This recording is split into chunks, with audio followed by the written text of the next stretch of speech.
On May 21st of 2026, the United States government did something it has genuinely never done before in the entire history of quantum computing. It didn't just fund research, it didn't just offer grants or tax breaks. The Department of Commerce actually bought equity stakes, real ownership shares, in 9 separate American quantum computing companies all at once, totaling just over $2 billion. For the first time in history, a national government directly owns a piece of the companies racing to build the technology that could someday break the encryption protecting nearly every secret on Earth. And in Beijing, officials didn't see that move as an overreaction. They saw it as confirmation that the quiet, careful, decades-long science race they'd been running had just openly become something far more dangerous. For years, when people talked about the quantum computing race between the United States and China, the language stayed relatively restrained, even among the specialists who followed the field most closely. Research papers, conference presentations, modest government grants distributed quietly through national laboratories and university programs. It was a real competition, genuinely important, but one that mostly played out through slow, deliberate scientific progress rather than dramatic geopolitical confrontation. That changed abruptly and unmistakably within the span of just a few months in 2026, as a series of escalating moves on both sides of the Pacific transformed what had been a careful, scientific rivalry into something that increasingly resembles active industrial and intelligence warfare.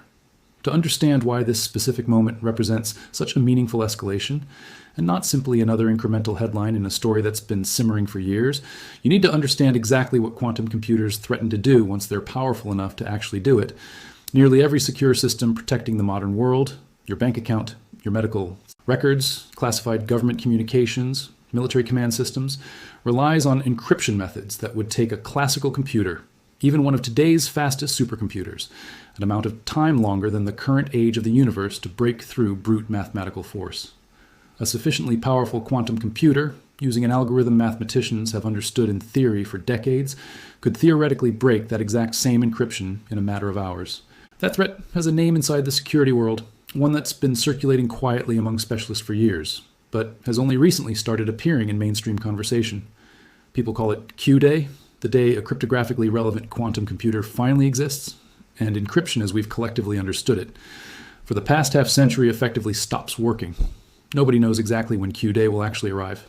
Some experts believe it's still 5 to 10 years away. Others, watching recent breakthroughs accumulate at an accelerating pace, believe the timeline has compressed dramatically faster than almost anyone confidently predicted even 18 months ago. Here's the detail that should genuinely unsettle anyone who assumes this is purely a distant future problem with no relevance to the present moment. According to American intelligence agencies, the United States adversaries aren't waiting around for Q-Day to actually arrive before acting. They're already collecting massive amounts of encrypted American data right now, today, banking it away in storage somewhere, betting that whenever a quantum computer powerful enough to crack that encryption finally does exist, whether in 5 years or 15, they'll simply go back and decrypt everything they've been quietly stockpiling all along. Security researchers have a specific term for this strategy too. They call it harvest now, decrypt later, and it means the actual danger from quantum computing isn't confined to some future date years down the road. It's happening in the present tense, right now, every single day this exact moment continues without action. Consider what that actually means for anyone whose sensitive information is currently sitting encrypted somewhere on a server, being transmitted across a network or archived in some government or corporate database this very moment. Medical records, financial transactions, classified diplomatic cables, military communications. Under the harvest now, decrypt later model, none of that information needs to be vulnerable today, for it to eventually become vulnerable years from now, once whoever collected it acquires the computing power to finally unlock it. That's precisely why intelligence officials treat this specific threat with such unusual urgency, even though the actual quantum computer capable of executing that final decryption step doesn't yet exist anywhere in the world. The data theft has already happened, in many cases years ago. Only the decryption step remains pending, waiting patiently for the hardware to eventually catch up. China has made absolutely no secret about how seriously it takes this entire race. The country's newest 5-year plan, covering 2026 through 2030, explicitly places quantum technology among its 6 top priority future industries, sitting alongside categories like biomedical research, nuclear fusion energy, and next-generation artificial intelligence. China has already built the world's largest quantum key distribution network, a genuinely secure communication system based on quantum physics rather than traditional mathematical encryption. and has launched multiple dedicated quantum satellites specifically to extend that network's reach, with a third satellite reportedly planned for launch sometime in 2026 as well. Chinese researchers have continued producing genuinely impressive hardware milestones too, with Origin Quantum unveiling its fourth-generation superconducting quantum computer, the Chinese Academy of Sciences, debuting what it describes as the world's first dual-core quantum computer, and the University of Science and Technology of China releasing an advanced photonic quantum processor called Zhujiang 4.0. It's worth understanding specifically why China's approach to this competition looks so structurally different from America's, because that difference shapes how each side is now escalating in response to the other. China's quantum strategy has always run through a tightly coordinated, centralized state apparatus, linking universities, national laboratories, and private industry together under unified government direction in a way that simply doesn't exist inside America's more fragmented, competitive private sector model. One industry observer described the difference bluntly, noting that in China, quantum research sits as a genuine number one national priority, so deeply embedded in the country's broader strategic planning that even people entirely outside the industry can typically name the country's top quantum scientist. That level of centralized coordination, funding, and political prioritization gives Beijing a structural advantage in speed and consistency that America's historically more distributed, market-driven research ecosystem has always struggled to fully replicate, regardless of how much total funding eventually gets committed on the American side. Washington's response to all of that accumulating momentum has been to escalate in a genuinely unprecedented direction, one that goes well beyond the kind of research funding governments have historically provided to strategically important industries. That $2 billion equity investment from the Department of Commerce, distributed under the CHIPS and Science Act, doesn't simply hand money to quantum computing companies the way an ordinary research grant would. It gives the American government an actual ownership stake, a minority equity position, in each of the 9 companies receiving funding. One Chinese commentator writing for the National Business Daily described the move in strikingly blunt terms, calling it the first time any national government has directly taken equity stakes in quantum technology companies, marking what he characterized as a formal escalation from a laboratory research race into something closer to a full state-level industrial war.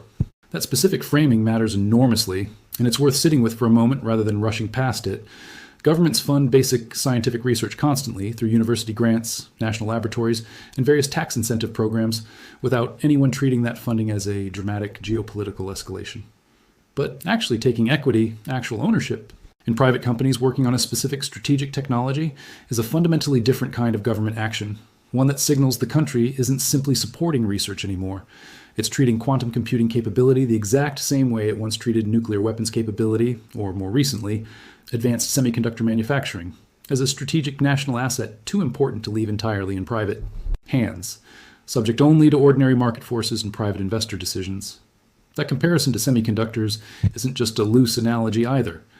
According to reporting on the specific allocation of these new government funds, nearly 70% of Washington's total strategic investment is concentrated specifically in quantum wafer manufacturing, essentially applying the exact same playbook the United States previously used to rebuild its domestic semiconductor fabrication capacity, staking out the raw manufacturing foundation underneath the next generation of computing power before that capacity potentially migrates overseas or falls permanently behind a foreign competitor's pace. One investment firm founder specifically watching this space, Matt Samaglia of Quantum Coast Capital, described the significance of this specific moment in remarkably direct terms, arguing that Washington had just made 2 things unmistakably clear at once.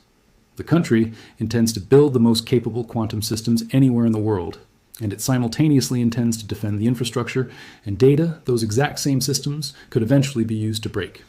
He noted that capital tends to follow that kind of unambiguous government clarity, meaning private investors now have a considerably clearer signal about where serious, sustained government backing will land over the coming years, a dynamic that itself tends to accelerate private investment. Further, on top of whatever the government itself has already committed directly. Beyond the direct equity investments themselves, there's an even more explicitly aggressive escalation currently working its way through the White House, one that treats this entire competition less like an economic race and more like an active espionage battlefield. According to reporting on an expected executive order, the White House is preparing to formally direct American intelligence agencies, including the FBI, to actively protect domestic quantum research from foreign threats, treating the Field Department of Defense with building and hosting a dedicated quantum computer specifically for government scientific research, while separately instructing the Commerce Department to draft formal plans for expanding federal investment in quantum computing companies well beyond what's already been committed. Think carefully about what it actually means when a government formally instructs its own domestic intelligence and counterintelligence agencies to treat an entire field of civilian scientific research as a matter requiring active protection from foreign espionage. That's not language typically used to describe healthy competition between rival companies or rival universities racing toward the same scientific breakthrough. That's language historically reserved for genuinely sensitive national security domains, nuclear weapons research, advanced military technology, classified defense programs, the kind of work where foreign intelligence services actively try to steal secrets rather than simply compete against them in an open market. Quantum computing, at least according to this specific directive, has now formally crossed into that exact same category. The United States has already been treating individual Chinese quantum companies with that same level of suspicion for some time now, well before this latest round of equity investments and counterintelligence directives. Back in March of 2025, the Trump administration added roughly 80 companies to its export blacklist, more than 50 of which were Chinese entities, restricting their access to critical American technology components. Several of those blacklisted organizations specifically work on quantum technology, including Quantum CTEK, Origin Quantum, the University of Science and Technology of China itself, the Jinan Institute of Quantum Technology, and the Hefei National Laboratory, one of China's central hubs for state-directed quantum research. 6 subsidiaries belonging to Inspur Group, China's leading cloud computing and big data provider, were specifically accused of acquiring American technology to help develop quantum capabilities intended for China's military, alongside separate efforts to build exascale supercomputers for the same military applications. Despite those export restrictions, Chinese quantum researchers have continued making genuine progress anyway, largely by sourcing critical manufacturing equipment from non-American suppliers instead. Footage aired by Chinese state broadcaster CCTV back in January of 2023 showed Origin Quantum using a specialized mask aligner manufactured by SUSS Microtech, a German company, to help produce its own superconducting quantum chips. A clear demonstration that American export controls alone, however aggressively enforced, haven't fully succeeded in isolating China's domestic quantum industry from the specialized international equipment it still needs to keep advancing. There's a genuinely important nuance buried underneath all this escalating rhetoric and mounting government intervention, one worth taking seriously rather than simply accepting the more dramatic framing at face value. Researchers who study this field closely, including experts at Harvard's Belfer Center for Science and International Affairs, have pointed out that quantum computing, at least on the pure scientific research side, doesn't actually resemble a traditional Cold War-style arms race quite as neatly as the political rhetoric surrounding it often suggests. Chinese and Western scientists genuinely continue co-authoring academic papers together, attending the same international conferences, and openly sharing theoretical insights across borders in ways that look considerably more collaborative than adversarial, at least within the pure research community itself, separate entirely from the increasingly adversarial posture both governments are now taking at the policy level. That distinction between scientific collaboration and government policy escalation matters enormously for understanding exactly what's actually changing right now versus what's remained fundamentally the same for years. The underlying science of quantum computing hasn't suddenly become more adversarial overnight. What's changed is the willingness of both governments, but especially the United States, in this most recent round of announcements, to treat that same underlying science as a matter of directed government ownership, active counterintelligence protection, and formal industrial policy, rather than simply funding. Open academic research and letting private companies compete freely against each other in an ordinary commercial market. It's also worth being honest about the specific timing of this particular escalation because it didn't happen in a vacuum separate from everything else unfolding in quantum computing the same year. This exact same period saw a cascade of genuinely significant technical breakthroughs land in remarkably rapid succession, each one further compressing expert estimates for how soon a genuinely dangerous, code-breaking quantum computer might actually exist. Google's own Willow chip had already demonstrated a 30-year-old error correction milestone finally getting solved back in December of 2024. Then, in March of 2026, a Caltech link to startup called Oratomic published research suggesting a fault-tolerant quantum computer using just 10,000 qubits, dramatically fewer than nearly every prior series estimate, could theoretically run the exact algorithm needed to break widely used internet encryption. Both Google and the internet infrastructure company Cloudflare responded to that specific compressed timeline by accelerating their own internal deadlines for transitioning to quantum-resistant encryption, moving their target dates up to 2029, a full 6 years earlier than the official government standard previously set for 2035. That's the genuinely dangerous new stage this entire situation has now reached. And it's worth being precise about exactly what makes it dangerous, rather than simply repeating vague, alarmist language. It's not that quantum computers capable of breaking encryption definitely exist right now, because they don't, at least not according to any public evidence currently available. It's that 3 separate reinforcing pressures are now compounding simultaneously in ways that make the situation considerably harder to manage carefully than any single pressure would be on its own. The underlying technical timeline for a genuinely dangerous quantum computer keeps compressing faster than most experts confidently predicted even a year ago. Adversary nations are already actively harvesting encrypted data today, betting on eventually being able to decrypt it once that technical threshold gets crossed. And now, on top of both of those existing pressures, the United States government has formally escalated its own posture from funding research quietly in the background to directly owning equity stakes in private companies and treating the entire field as an active counterintelligence battleground, a move that virtually guarantees China will respond with an equally aggressive escalation of its own centralized, state-directed quantum investment in return. That kind of reinforcing escalation cycle, where each side's defensive move gets interpreted by the other side as sufficient justification for its own next aggressive step, is precisely the dynamic historians and security researchers worry about most when any emerging dual-use technology starts crossing from pure scientific competition into genuine national security confrontation. Researchers writing for the security-focused publication Just Security have explicitly drawn comparisons between this current moment and earlier, well-studied technology competitions, pointing specifically toward established international risk management frameworks from fields like nuclear nonproliferation and cybersecurity as genuinely useful models for managing quantum's escalating risk proactively, rather than simply reacting to each new development after the fact once it's already happened.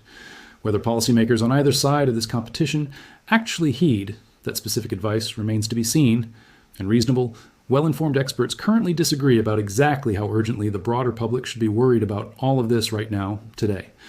But the specific facts sitting underneath this entire story are no longer seriously disputed by anyone following it closely. A national government has, for the very first time in recorded history, directly purchased ownership stakes in the companies racing to build technology capable of breaking the encryption protecting the modern world. Intelligence agencies are being formally instructed to treat that same field as an active counterintelligence priority.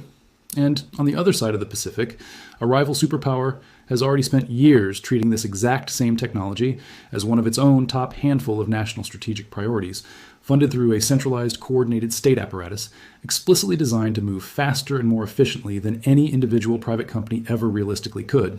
If you find these kinds of quiet but genuinely consequential geopolitical shifts fascinating, the ones happening steadily in the background long before they ever fully break through into mainstream headlines, go ahead and like this video and subscribe for more. This channel exists specifically to dig into exactly these kinds of slow-building, high-stakes stories that end up mattering, considerably more than most casual observers currently realize, long after the initial headline has already faded from most people's attention. Because here's the actual lesson worth sitting with once the specific dollar figures and technical jargon in this story eventually fade from memory. For years, the quantum computing race between America and China played out mostly in academic journals, specialized conferences, and modest government research grants, the kind of quiet, patient competition that rarely generates urgent headlines or serious public alarm. That era appears to have genuinely ended sometime around May of 2026, the moment a national government decided owning a direct financial stake in private quantum companies and formally treating an entire scientific field as a counterintelligence battleground was a more appropriate response than simply continuing to fund open research and letting the science quietly unfold at its own pace. Whether that specific escalation ultimately proves wise, reckless, or somewhere genuinely in between will likely take years to fully understand. But the quiet, careful phase of this particular race is over, and whatever comes next will almost certainly move considerably faster and considerably louder than anything that came before it. What happens over the next few years will likely determine far more than simply which country ends up building the first genuinely useful quantum computer. It will shape how governments around the world respond the next time a powerful, dual-use emerging technology starts crossing from pure scientific curiosity into a matter of urgent national security concern. Whether that next technology involves quantum physics, artificial intelligence, or something nobody has fully anticipated yet. The precedent being set right now of direct government equity ownership, paired with formal counterintelligence protection for an entire scientific field, is not something that will simply stay contained to quantum computing once it exists. It's a new template, and templates like this one have a well-documented habit of getting reused.